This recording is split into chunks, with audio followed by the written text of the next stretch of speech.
Good morning. How are you? Good morning, and so I good am, today. yes, I am so excited to have you on here today. For those of you who do not know, this is Carl Carter Jr. He's the son of Beverly Carter. And I'm sure you guys have heard the story back in 2014. Unfortunately, she had lost her life to the hand of these horrible people that pretended to be clients. And I had the honor of meeting him recently. And I have to say, first of all, you just blew me away with who you are as a person and how you're handling the situation and all of the amazing things that we got to hear about her. Right? We heard the story, and everybody thinks, oh, that's so tragic, but you don't really see the human side of it and the family and just how you're handling everything. And so I am so thankful for you to come here today to kind of just share her story, but also shed light on our industry. Right? There's a lot of things that I think we don't pay attention to, or we brush it under the rug. We like to make everything look like sunshine and rainbows all the time. And there's some things that we really have to be concerned with out there. So thank you so much for coming, and kind of let you just kind of take it from here first. Right. Well, thank you, and hello to everyone. So thankful that you're with us. So thankful that not only you kind of dedicated to your career enough to learn from the amazing Jen, but also that you would listen to us talk about safety, which is not necessarily the sexiest of topics. but I will tell you, it is very much an honor for me to be here and to share with you this sweet lady. My sweet mom, as Jen said, she was an agent. I'm coming to you from the great state of Arkansas, and she was an agent here in the Little Rock area, and she made real estate look easy. And I now, growing up as a real estate kid, I said I never wanted anything to do with the business because it looked too hard and then just a lot. And here I sit with my license now, so have even more of an appreciation for my mom. And before I tell you about her story, I do want to just give you a couple of things. One is that I think that safety is for all of us, and then we have to continually have these conversations. I think the timing couldn't be better, because even me, like this happened to my mom. I live this every day, but the market is so crazy right now. We're going so fast just to try to keep up that it's so easy to get complacent and to put safety on the back burner as we're trying to get the work done. So, but with that, please know that as I tell you my mom's story, I do so because I think it's a teachable story. I think that we can learn from it. And do want to give you the heads up that parts of her story are upsetting to some. And so please know that's not our intention, and it's never our intention to spread fear, paranoia. It's to help you. And but with that, I'd like for you to just imagine and kind of put yourself in my mom's shoes. Imagine that today you began hearing from a new buyer lead, and it's a husband and wife. You're talking to them on the phone. You're having text back and forth with them. And then you also get their email address and begin corresponding with them that way. And you go through your process. My mom's process is that she had a paper client profile form that she filled out on everybody. She kept a paper file. And a little funny because I called her a dinosaur for doing that. Now I find myself still very dependent upon my paper files. But she filled out this form, and it identified who the buyers were, the type of home they were looking for. And as she learned about them, they told her that they had relocated to our area for work, and they were already in the area in a rental situation, really wanted to get into a permanent residence as soon as possible. They were cash buyers. And again, mom was speaking to both husband and wife.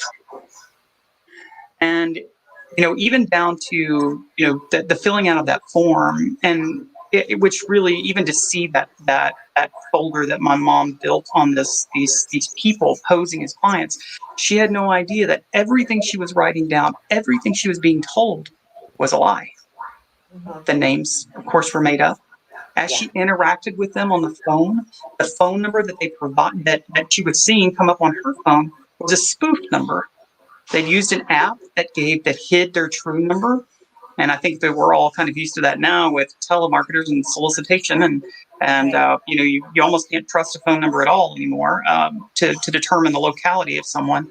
And then just kind of as a reminder to all of us today that not only do we have to, we can't necessarily trust the phone number, but any of us with about a minute of time on our hands can go and create an email account with any name. And so these people had done just that. And so, my mom had no idea, of course. And as she went into the MLS and set them up for, the notification of properties that matched their descriptions, and as she went around talking to other agents in the office about, hey, this is the type of property, trying, that my clients are looking for. If you see anything, please let me know. What we do every day to provide great service to those that we have the opportunity to help buy or sell a home. And so, I always joke that, God bless those that are married to real estate agents, because whether they like to or not, or want to or not, they have to hear the ins and outs of every transaction we worked on. And my dad was no exception. He knew everything, as I've told you just now. He had lived that. He knew that my mom was working and trying to find them a home, but was struggling to find them a home that they were even interested in showing or seeing. And, all the while not realizing the reason why they were being so choosy was because they weren't shopping to buy a home. They were shopping for the perfect place to get her a loan so that they could kidnap her, so they could hold her for ransom, and, get all of this perceived wealth from her. And to that point, I think, it's an uncomfortable truth, but I think it's one that we all have to face. And that is that my mom was targeted for reasons that apply to every single one of us that are real estate agents, or even otherwise, really anyone in this industry. There is a perception among a lot of people that, anyone in this industry is just wildly rich. And, I certainly hope and that everyone listening to this today, you are, either riding around in your luxury car or coming to us from your mansion. But for some folks like me, that hasn't quite happened yet. And so, but what we have to keep in mind is, regardless of what we have in our checking account, we are at kind of at risk, not only because we work alone, but because those that might want to take from us see us as an easy target and one that is so wildly rich. My mom was perceived to these truly, like, to quote these bad guys, they perceived her to be so rich that they would get enough money to never have to work again. And that simply wasn't true. But regardless of if it was or not, how they made that decision, that was based upon publicly available information for real estate marketing, which was minimal. It was just sales volumes, high five, mainly from our brokerage. We're proud of, this agent for sales volume in a month. And then we know from investigators looking on their laptop that they went to Google, they went to Facebook, and they went to online county property records to search out my mom to find out the value of the home that she lived in. And so based upon just what they saw from a public view, they built this scenario that she would be their means to this amazing life, as disgusting as it is. And so they, as mom began to, work with them, they eventually reached out about a specific property that they wanted to see. They had found the home that they could commit their crime. And so, my precious mom, we've learned that she, in the conversation when the husband called her, that she expressed hesitancy, and she apologized to that man and said that, I'm so sorry, but I'm not going to be able to show you that property due to a company policy that prohibits me from showing property alone. And I love that my mom did that. I think it's a good safety tip that for any of us, I think it's really easy for us to say how big and bad we would be, but then suddenly we find ourselves in confrontation, and then you are kind of fumbling and over our words. And she cited a company policy that simply didn't exist. But, and, this I think is one of the most, powerful points of my mom's story. And I think you would agree, Jen. And it's when the husband hands the phone to the wife and she says, "Hey girl, I'll be coming from work. I'll meet you. We'll all three get there at the same time. We'll all three see the property together. Would that be okay with your brokerage?"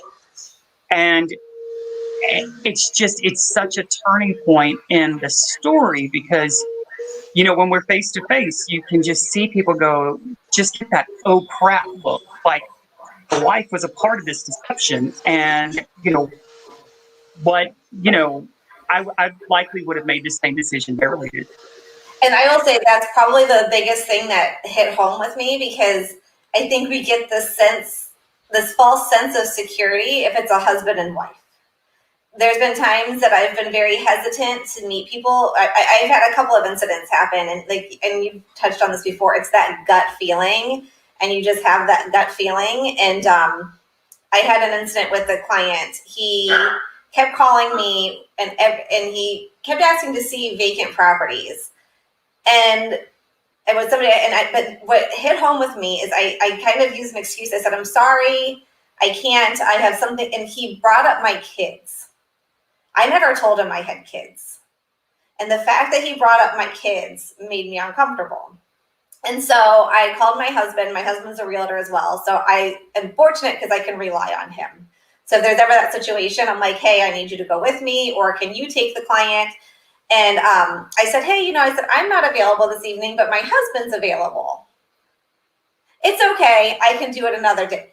Every time I suggested my husband go instead of me, he wouldn't do it. But I think but right there what you said, if he would have said to me, "Well, it's fine, my wife will meet us there," I probably would have went. My guard would have went down and I would have went. Yeah, absolutely. Absolutely. And, my sweet mom, she agreed, to meet them at that property that day. And, when the day came and, there's so many details about that specific day that I think that just really sets the tone of it being just a good, normal, pre-COVID day in real estate. And, she got to the property, she got there early, and then suddenly she finds herself in a situation where the husband's there and the wife begins to text my mom that she has gotten caught up at work.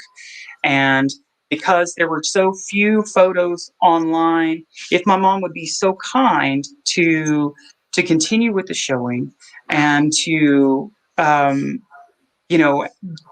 she toured the property with the husband, take photographs, text them to the wife, and be available to the wife for questions about the house.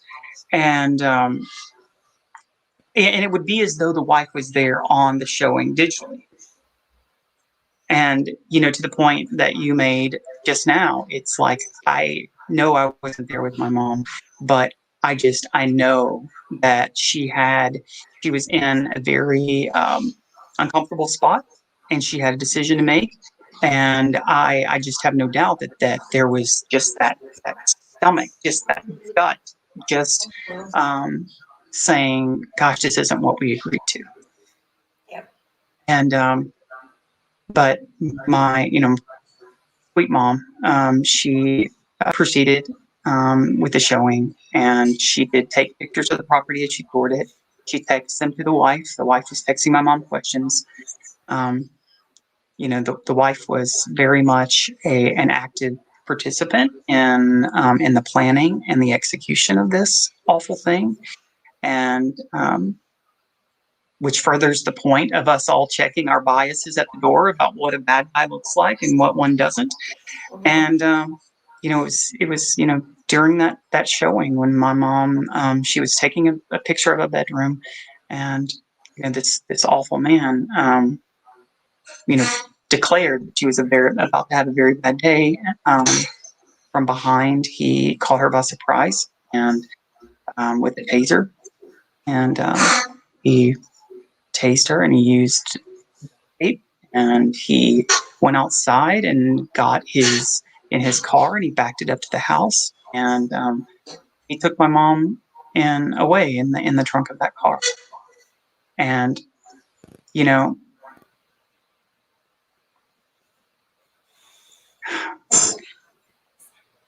it's hard to think about, a point that we talked about when we first started today, was just humanizing. There are people on the other end of these awful stories, and it can truly happen to anyone if we're not, careful.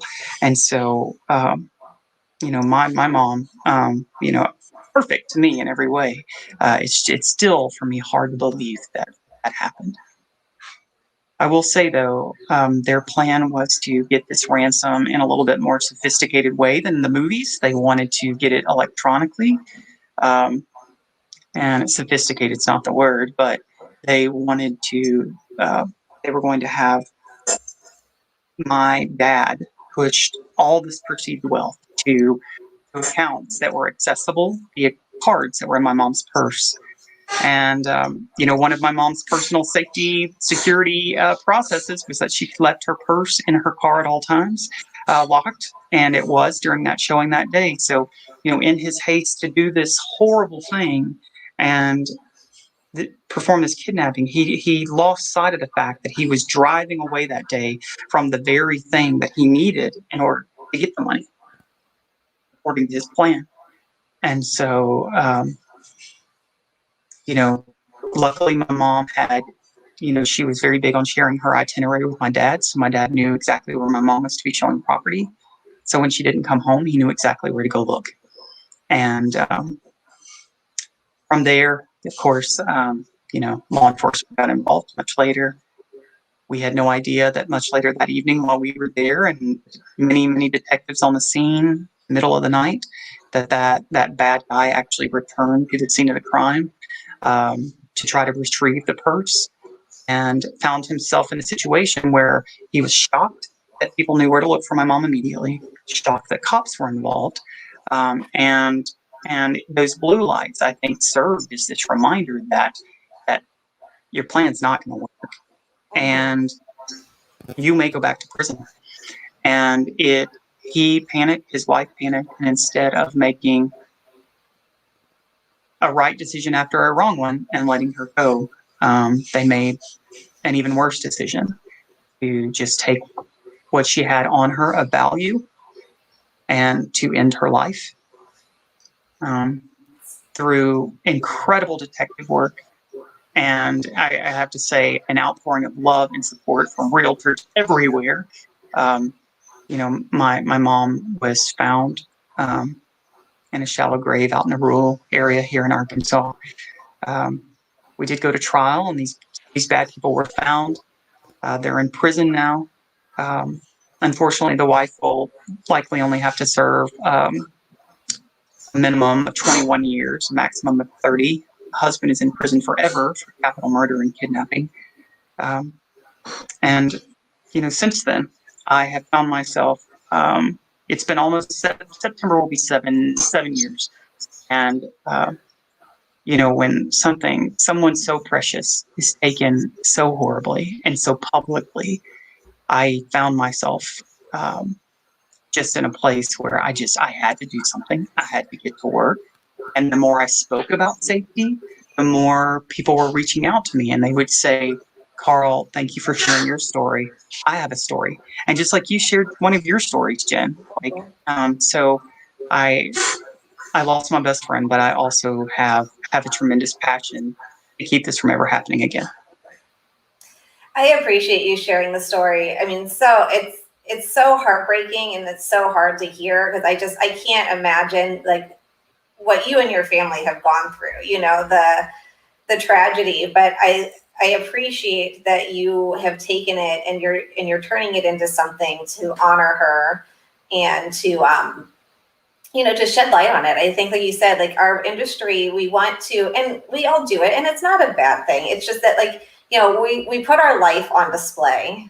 We like to showcase all of the wonderful, amazing things. And, we still have to be aware, though, that can come back and haunt us. I mean, like the fact that I said that guy knew that I had kids. I never spoke to him. So, I mean, that means he was looking on profiles, and it was, I've had those phone calls so many times, but for some reason, I just felt like it was really odd. Like his behavior was odd, and you don't know. And to your point, like what you said earlier, I think that in this crazy market, we're so quick.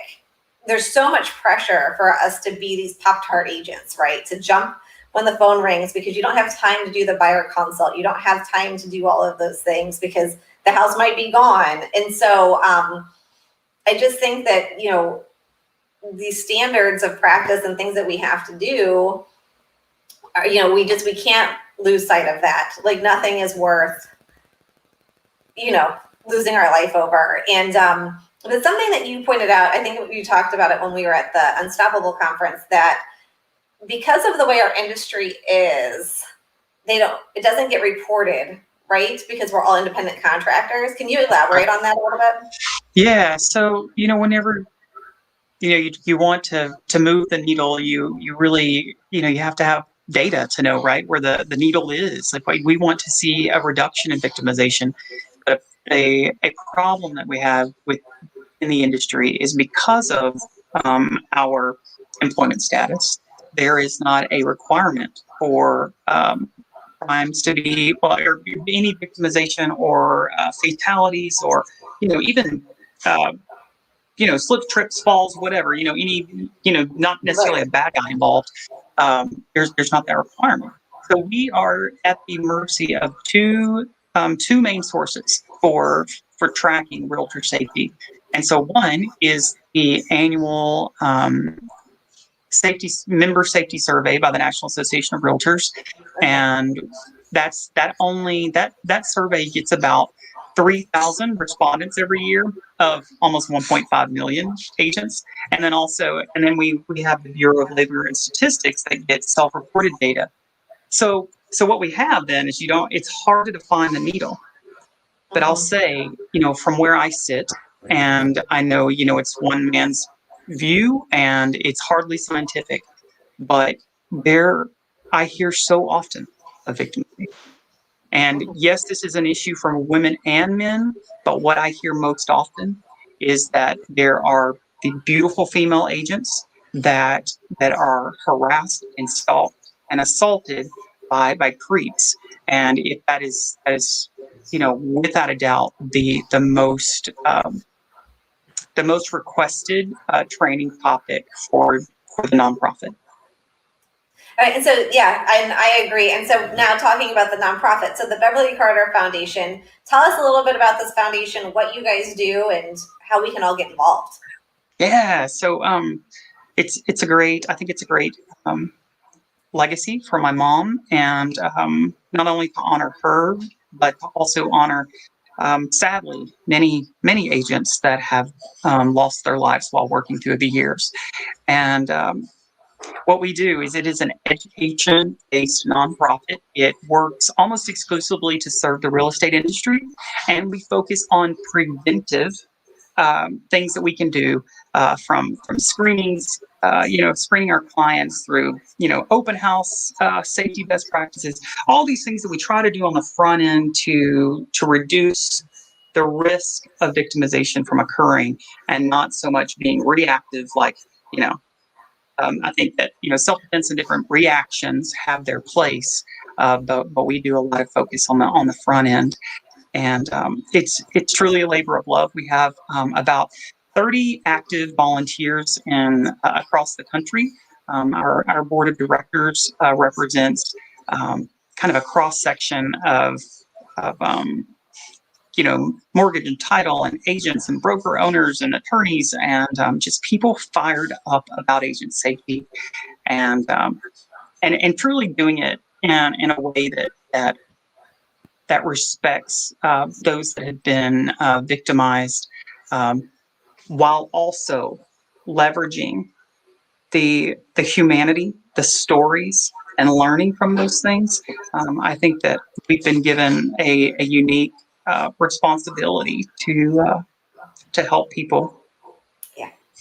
Well, I like I said it, multiple times now. I just appreciate you so much for sharing her story. I think that it's extremely brave. I don't know if I could get through telling the story how you do, because I like the first time I heard it, I was a mess. I was like, because like I said, you hear it, and you're like, oh my gosh, that's awful, but you just don't realize, like, I think really hearing the story, I was like, I would have made the same decision. I honestly would have made the same decision, and it is so scary to think how easy it is to, we feel pressured to please, right? We're in the service industry. We don't want to let somebody down, and that, wanting to go above and beyond for our clients all the time is sometimes what is a fault of ours. And so I think that we have to realize that. And so I absolutely appreciate your time. I know you've had a crazy day with everything going on at your house. So thank you so much for still jumping on this call with us. I mean, with me, I just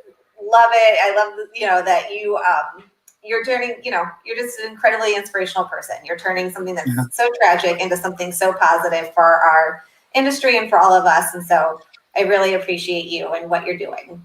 And if anyone is involved, you can get involved at the BeverlyCarterFoundation.org. So get involved, support this. This is something that, affects all of us in this industry. So thank you again so much. Thank you.